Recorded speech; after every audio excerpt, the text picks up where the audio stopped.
Good morning. आज आपण 8वी शिष्यवृत्ती परीक्षा 2022 ची प्रश्नपत्रिका पाहतोय. गणित विषयाची प्रश्न क्रमांक 26 ते 41.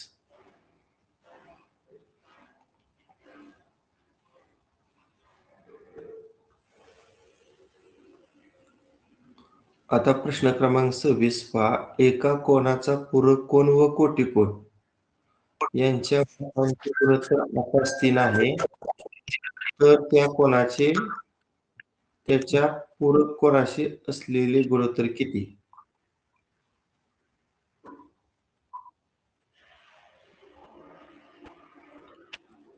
माईक कोणाचं चालू आहे?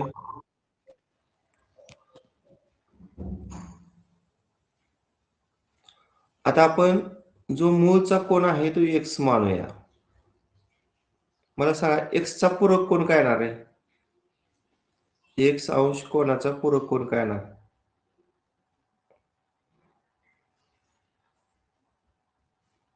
अरे दिलेला कोन व त्याचा पूरक कोन यांच्या मापांची बेरीज 180 असते. मग पूरक कोन काढायचं म्हटल्यावर 180 तून मूळ कोन वजा करायचा ना. मग काय येणार पूरक कोन? 180 वजा x. आणि त्याचा कोटिकोन काय येणार सांगा? दिलेला कोन व त्याचा कोटिकोन यांच्या मापांची बेरीज 90 असते. मग 90 मधून x वजा केल्यावर कोटिकोन मिळणार. म्हणजे 90 - x हा कोटिकोन आला. आणि हेच गुणोत्तर तुम्हाला किती दिलेलं आहे? 8/3. 8/3. चला तिरकस गुणाकार करा. 180 गुणिले 3. 8 त्रिक 54. 0 540. 3 गुणिले x 3x. दुसरा तिरकस गुणाकार 8 गुणिले 90. 8 9 72. 0 720. पुन्हा 8 गुणिले x 8x. आता x ची पद डावीकडे घेतो. वजा 8x डावीकडे आल्यावर अधिक 8x वरचं वजा 3x हायस. आता इकडचं 540 तिकडे गेल्या का वजा 540. किती वजा बाकी बघा? 8तून 3 गेल्यावर 5x. आणि इकडची वजा बाकी किती सांगा? 720 मधून 540 वजा करा.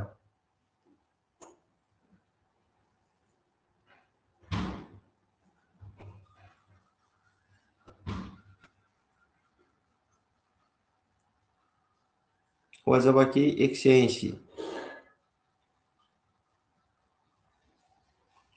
आता 5 तिकडे गेल्यावर भागिले म्हणजे 180 भागिले 5. 5 त्रिक 15. 5 30. 36 अंश आलं x चं माप. आता विचारलंय त्या कोणाचं पूरक कोनाशी गुणोत्तर. तो कोन आपण x मानला आणि त्याचा पूरक कोन 180 वजा x आला आणि हा रेशो तुम्हाला काढायचे. मग x ची किंमत 36 घ्या आणि खाली 180 तून 36 वजा केल्यावर किती येणार आहे? 180 तून 36 वजा केल्यावर 144. 144. आता करा भागाकार. 36 ची चौपट 144 ना. म्हणजे हा रेशो काय आला? 1:4. म्हणून याचं उत्तर पर्याय क्रमांक 3. एका वर्तुळाकार बागेची त्रिज्या 28 मीटर आहे. त्या बागेभोवती 5 पदरी कुंपण घालण्यासाठी प्रति मीटर 50 रुपयाप्रमाणे किती खर्च येईल? आता कुंपण घालायचे आहे वर्तुळाकार बागेला, म्हणजे आपल्याला त्या वर्तुळाचा परिघ काढला पाहिजे. आता परिघासाठी त्रिज्या किती दिली या? 28. सांगा परिघा सूत्र. सर्कमफेरन्स ऑफ सर्कल 2 पाय r बरोबर. मग 2 गुणिले पायची किंमत 22/7 आणि गुणिले त्रिज्या किती? 28. 7 एके 7 आणि 7 चौक 28. आता 22 आणि 2 चा गुणाकार 44 आणि पुढे गुणिले 4.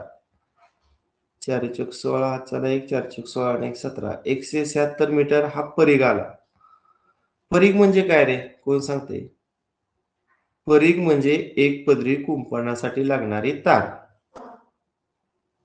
मग एक पदरी कुंपणाला परिघा एवढी तार लागते, म्हणजे 176 मीटर तार लागते. असं किती पदरी कुंपण आहे?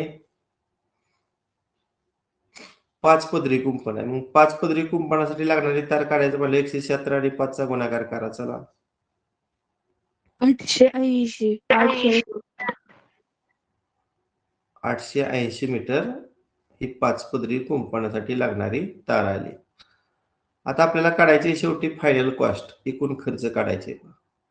मग 1 मीटरचा खर्च 50 रुपये, तर 880 मीटरचा खर्च किती? 880 आणि 50 चा गुणाकार करा. 44,000. 44,000. बघूया 5 8 40, चला 4 5 8 40 आणि 4 44. बरोबर. 44,000 रुपये. आहे का पर्याय? पर्याय क्रमांक 3. पर्याय क्रमांक 3 करेक्ट. वजा 2 एक्सच्या वर्गाचा आणि 3y या पूर्णांकाचा घन आहे. आता डायरेक्ट करतो. ऋण संख्येचा घन ऋण असतो का धन रे? ऋण. पुन्हा 2 चा घन किती? 8. आणि एक्स वर्गाचा घन किती रे? 2 आणि 3 चा गुणाकार करा. 6. आता छेद पाहूया. 3 चा घन किती छेदातील? 27. आणि y चा घन किती? y घन. आहे का हा पर्याय पहा? 1. पण इथे सांगितले 2 अचूक पर्याय निवडा. मग दुसरा पर्याय याच किमतीचा कुठला असणार आहे? पर्याय 4 बघा. क्रमांक 4. कारण ह्या 6 आणि 3 ची वजाबाकी शेवटी नाही, हे y चा वजा 3 छेदात आहे, ते वर आल्यावर काय होणार? अधिक 3 होणार आहे की नाही? खाली अधिक 3 आहे, ते वर आल्यावर वजा 3 होणार. म्हणजे पहिल्या आणि चौथ्या अपूर्णांकाचं मूल्य सारखं आहे, म्हणून पर्याय क्रमांक 1 आणि पर्याय क्रमांक 4. 10 संख्यांची सरासरी 20, त्यापैकी पहिल्या 6 संख्यांची सरासरी 12, शेवटच्या 3 संख्यांची सरासरी 16, तर 7वी संख्या. म्हणजे इथं थोडक्यात 6 संख्यांची आपण बेरीज काढू शकतो, शेवटच्या 3 संख्यांची बेरीज काढू शकतो, सगळ्या 10 संख्यांची पण आपल्याला बेरीज काढू शकतो. बेरीज बरोबर सूत्र काय रे? सरासरी गुणिले संख्या. मग आता मी डायरेक्ट सांगा, 20 संख्यांची बेरीज किती? 20 संख्यांची बेरीज बरोबर 20 आणि 10 चा काय ना गुणाकार, बरोबर ना? 20 संख्यांची बेरीज बरोबर 20 संख्यांची सरासरी गुणिले 10. आता 6 संख्यांची बेरीज सांगा. 6 संख्यांची बेरीज 6 गुणिले 15. पुन्हा शेवटच्या 3 संख्यांची सरासरी 3 3 गुणिले गुणिले 16. 16. आणि एक संख्या आपली राहिलेली आहे, 7वी संख्या आहे की नाही, त्याला आपण T7 म्हणूया, किंवा x म्हणलं तरी चालेल. बरं T7 म्हणूया, 7 टर्म. हा, आता करायचं 200 गुणाकार येणार, 15 आणि 6 चा गुणाकार 90, 16 आणि 3 चा गुणाकार 48 आणि 7वी संख्या काढायची, म्हणून T7 हायच. 90 आणि 48 ची बेरीज किती? 138 अधिक T7.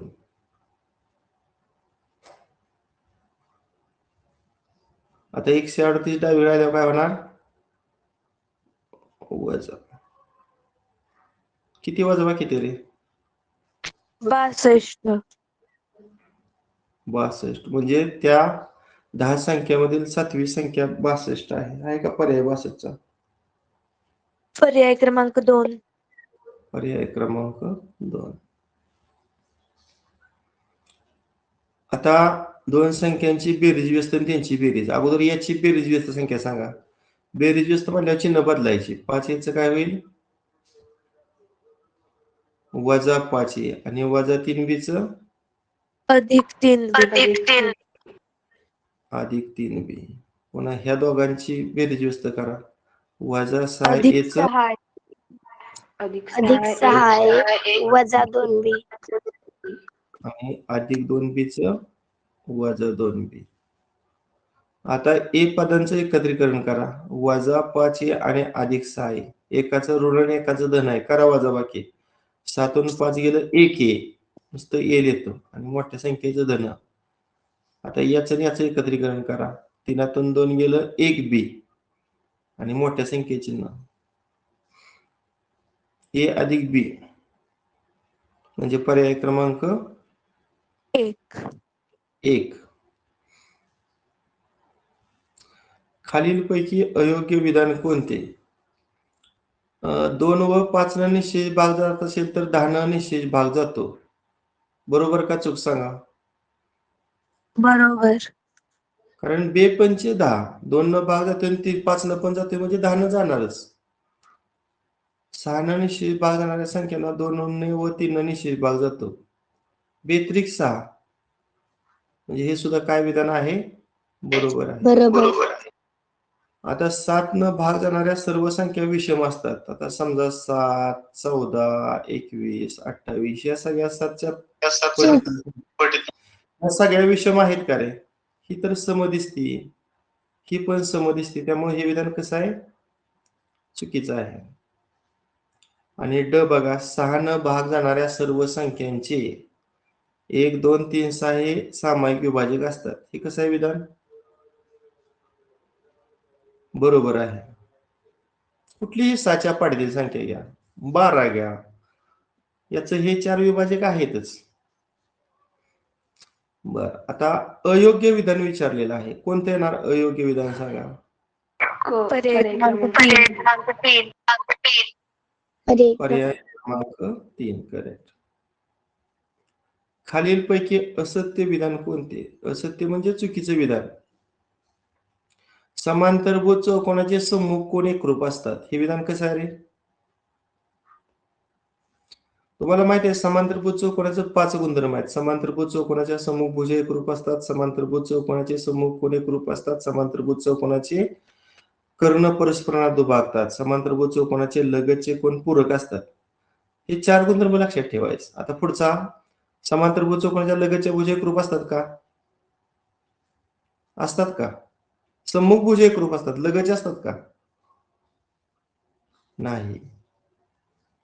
समांतरभुज चौकोनाचे कर्ण एकरूप असतात का? कर्ण फक्त आयताचे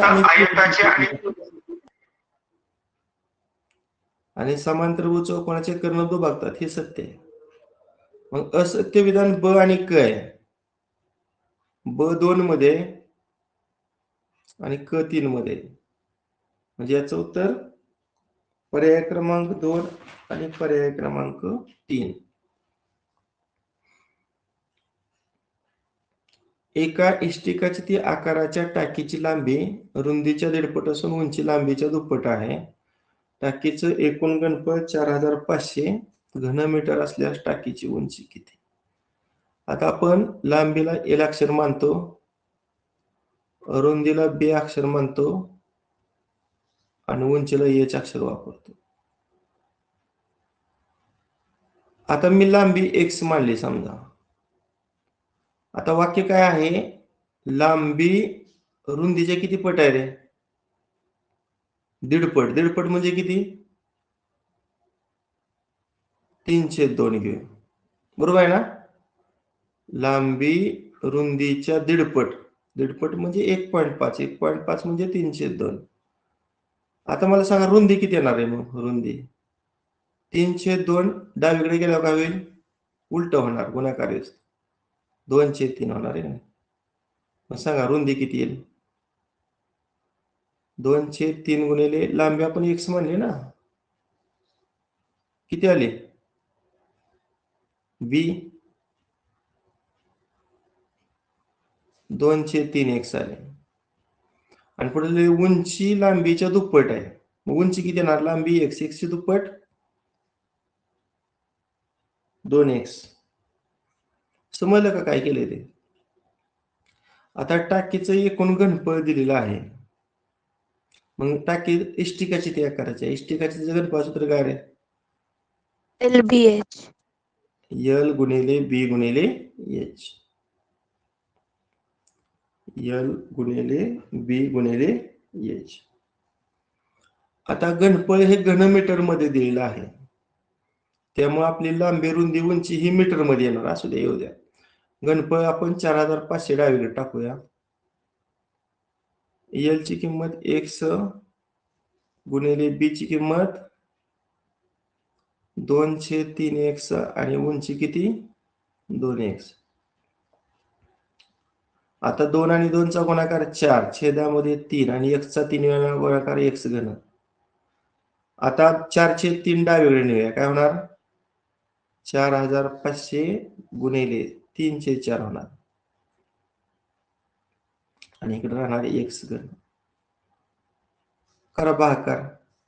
4 एके 4, 4 एके 4, 4 एके 4, 1 0 10, 4 2 8, 2 0 20, 4 5 20. 3 5 15, चाले 1 3 2 6 1 7, 3 एके 3, 3 एके 3. 3375 x घन आला. दोन्ही बाजूची घनमूळ काढा. 3375 कोणाचा तरी घन येणार आहे. कोणाचा घन आहे? 15चा. म्हणजे x ची किंमत 15 आली. आता टाकीची तुम्हाला उंची विचारलेली आहे. आता उंची आपण काय मानली होती? 2x. मग 2 गुणिले 15. 15 दोन्ही किती? 30 मीटर. 30 मीटर म्हणजेच किती सेमी? 1 मीटर म्हणजे 100 सेमी. 100 न गुणा म्हणजे 2 झिरो ऍड करा. बघा 30 मीटरचा पर्याय आहे. पर्याय क्रमांक 3. आणि 3000 सेमी पर्याय क्रमांक 2.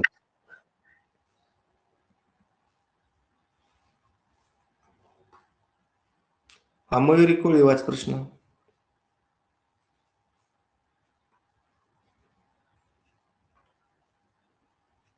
आहे का मयुरी कोळी?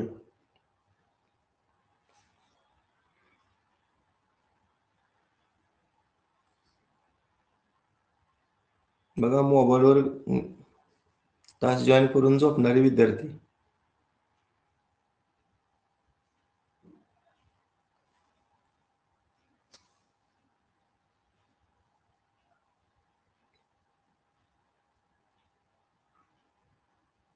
समृद्धी भोसले वाच.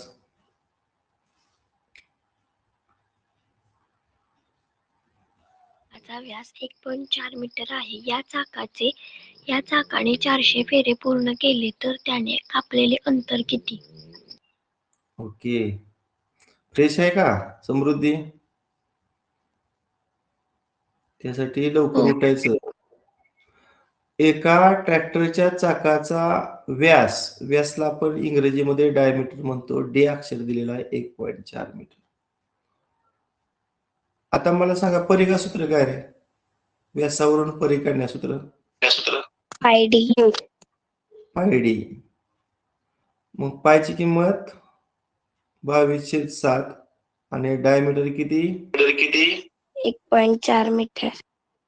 आता सिम्प्लिफाय करू. इथं 7 एके 7, 7 0 0, 7 2 14 आणि 22 2 44 आणि दशांशी नंतर एक अंक म्हणजे 4.4 मीटर हा झाला परिघ.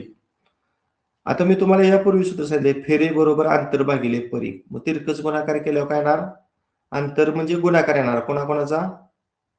अंतर बरोबर चाकाने केलेले फेरे आणि गुणिले काय?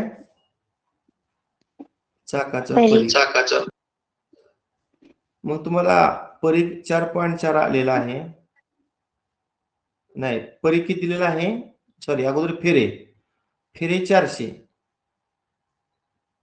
आणि सर्कम्फरन्स म्हणजे परिघ 4.4. आता मी ह्याच्यावर एक झिरो ऍड करतो. 4 गुणिले 100 अशी पुढे केली 400ची. मग 100 न 4.40 ला गुणल्यावर 2 घरं पुढं म्हणजे 440 येणार. करा आता गुणाकार. 4 0 0 4 चौक 16 चला 1 4 चौक 16 आणि 1 17 1760 मीटर आलं. आता याचं किलोमीटर मध्ये करायचं म्हणल्यावर 1000 न भागायचं. 1000 न भागायचं म्हणजे 1.760 येणार. आता 0 नाही लिहिलं तरी चालतंय. 1.76 किलोमीटर. पर्याय क्रमांक 3.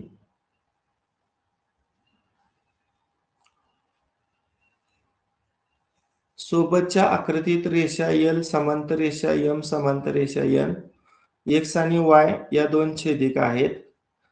AB ची किंमत 18 दिलेली आहे पहा. BC ची किंमत 30 दिलेली आहे आणि QR ची किंमत 21 दिलेली आहे. अगोदर आपण PQ काढूया आणि PQ आणि QR ची बेरीज करून PR काढूया. आता तुम्हाला हे झालंय का नाही मला आठवत नाही. हा गुणधर्म 9वी 10वी ला आहे.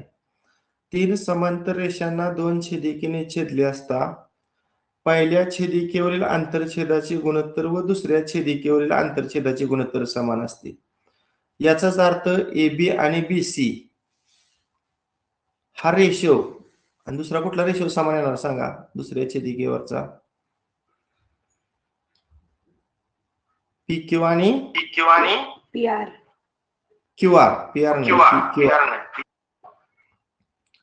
मग 18/30 बरोबर PQ/21.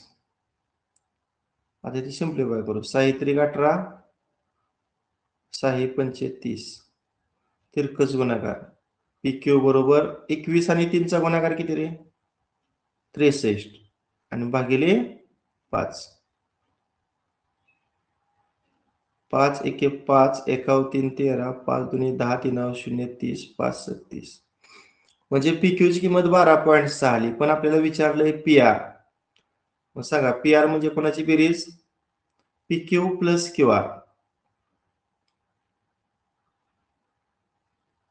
मग PQ आपला आताच 12.6 आला आणि त्यात QR ची किंमत 21 ऍड करा. 21 आणि 12 33 आणि पुढं 0.6. पर्याय क्रमांक 4. ज्या संख्येला 18 ने भागले तर बाकी 1 उरते, 24 ने भागले तर बाकी 7 उरते व 36 ने भागले तर बाकी 19 उरते अशी लहानात लहान संख्या. आता मला सांगा ह्या प्रत्येकातला फरक किती आहे रे? भाज्य आणि बाकीतला फरक बघा की 18 तून 1 गेलं 17. इथं भाज्य 24 बाकी 7 करावं वजा बाकी. 24 तून 7 गेल्यावर किती बाकी आली हे वजा बाकी आली. आणि इथं 36 आणि 9 करावा.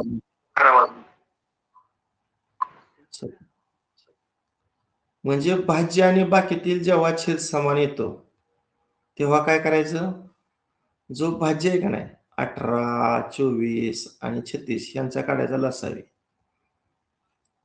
मग 18 36 आणि 24 लसावी उभ्या पद्धतीने काढूया.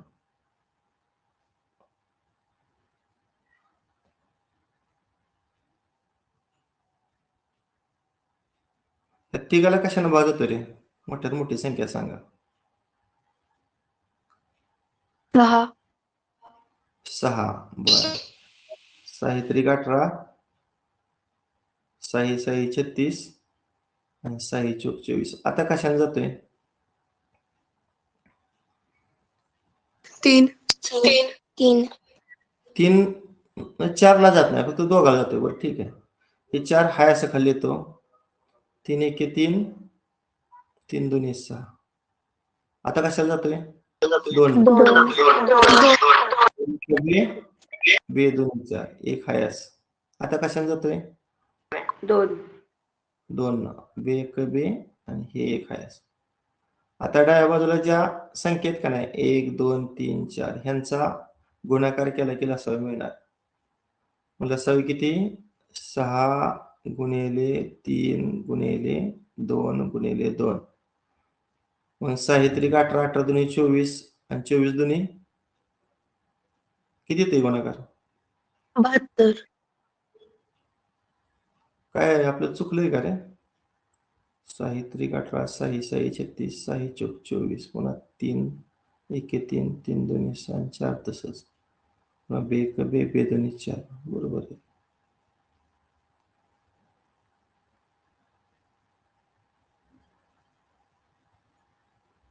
बरोबर आहे. 6 त्रिक 18, 18 दुनी 36, 36 दुनी 72. हा 72 काय आला? लसावी. आता ह्या 72 मधून काय करायचं माहिती आहे का? हा जो फरक आलता का नाही 17 तो मायनस करा मग. किती ती वजाबाकी मग? 55. म्हणजे याचं उत्तर पर्याय क्रमांक 4. किंवा ह्यात आपला वेळ जास्त जातोय असं तुम्हाला वाटतंय तर असं करा, लहानात लहान संख्या विचारली मग 55 पासून सुरुवात करा. मग 55 ला 18 भागल्यावर भाकर किती येतोय बघा.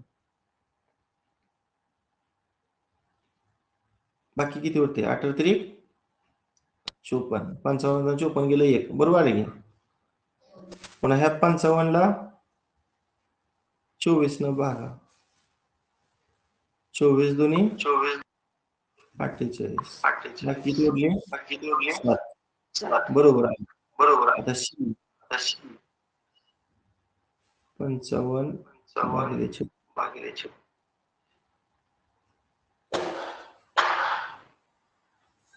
19. म्हणजे आपण काढलेली किंवा सिलेक्ट केलेली 55 संख्या बरोबर आहे. आता 7x वर्ग वजा 2x अधिक 4 या बहुपदीतून कोणती बहुपदी वजा केली असता 10x वर्ग अधिक 5 ही बहुपदी मिळेल. अशा वेळेस काय करायचं? समजा 5तून काय वजा केलं तर वजाबाकी 3 येईल. इथे काय येणार आहे? 2. मग 2 कसं काढलं? पहिल्या बहुपदीतून उत्तरातील बहुपदी मायनस करायची. याचा अर्थ ही पहिली बहुपदी आहे. ह्याच्यातून उत्तरातील बहुपदी मायनस करूया. पहिली बहुपदी आहे 7x वर्ग वजा 2x अधिक 4. त्यातून ही वजा करूया. मग इथं काय येणार? वजा 10x वर्ग आणि वजा 5. करा एकत्रीकरण. x वर्ग पदाचं एकत्रीकरण काय येईल रे? 7 वजा 10. अगदी बरोबर. वजा 3x वर्ग. आता x चं एकच पद आहे ते हाय असं ऍड करा त्यामध्ये. आता अधिक 4 आणि वजा 5 काय येईल? 5तून 4 गेलं वजा 1. 1. वजा 1. आहे का हा पर्याय बघा? पर्याय क्रमांक 2. पर्याय क्रमांक 2. मला सांगा 196 चं वर्गमूळ किती रे? 0.4. 14. दशांश नंतर 2 अंक आहेत. मग वर्गमूळ त्याच्या निम म्हणजे एकच अंक असणार 1.4. 225 कोणाचा वर्ग आहे? 1.5. 1.5. इथं दशांश नंतर 2 दशांश नंतर 2 अंक आहेत. 289 17चा. 289 17चा. दशांश नंतर एकच दशांश अंक. नंतर एकच. 256 16चा वर्ग. आता इथं दशांश नंतर एकूण 6 अंक आहेत. 6च्या निम 3 अंक असलं पाहिजेत.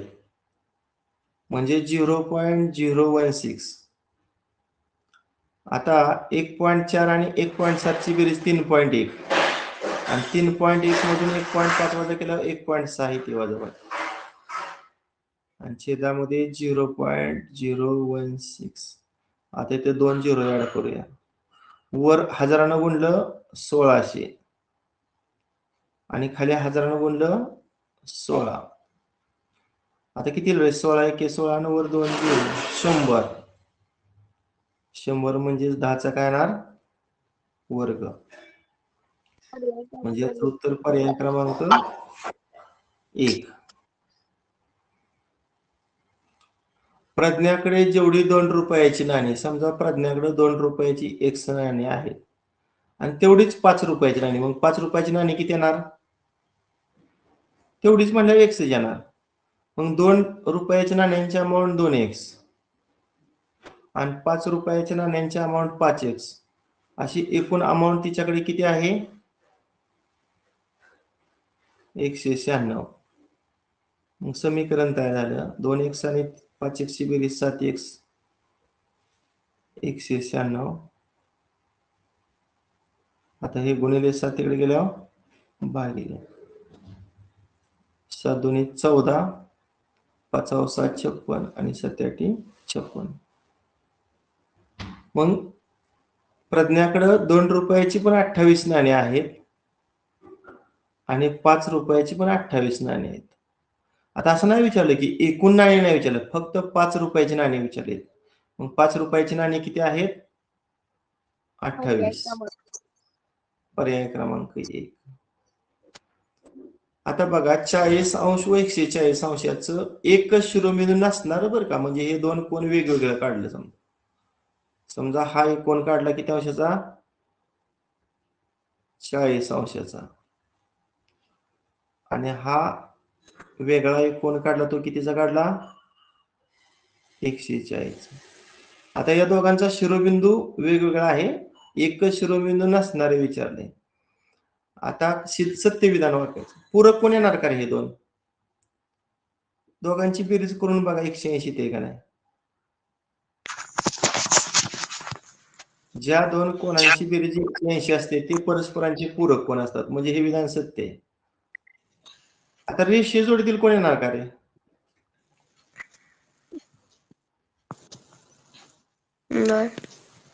रेषीय जोडीतील कोण येण्यासाठी एक भुजा सामायिक असावी लागते बरं का, म्हणजे ते दोन कोण असं असायला पाहिजेत. हा 40 आणि हा 140. ह्या दोघांची एक भुजा सामायिक असायला पाहिजे तर रेषीय जोडीतील कोण. त्यामुळं हे रेषीय जोडीतील कोण येणार नाही, हे विधान असत्य आहे. विरुद्ध कोण येणार? विरुद्ध कोण सारखे असतात, त्यामुळं हे पण विधान चुकीचं आहे. आणि संलग्न म्हणजे लगतचे, त्यांची पण एक भुजा सामायिक लागते.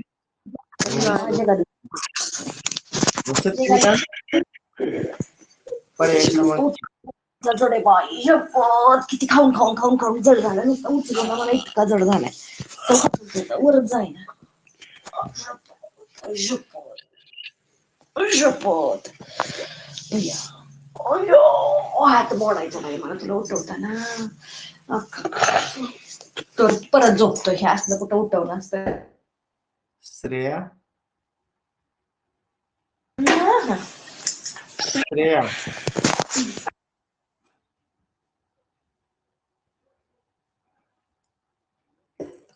संख्या रेषेवर पी बिंदूचा निर्देशक -307 असेल, पी व क्यू बिंदूतील अंतर 2 एकक असेल तर क्यू बिंदूचा निर्देशक किती? आता हे सगळ्यात सोपं, बऱ्याच वेळा हा प्रश्न आलाय बघा.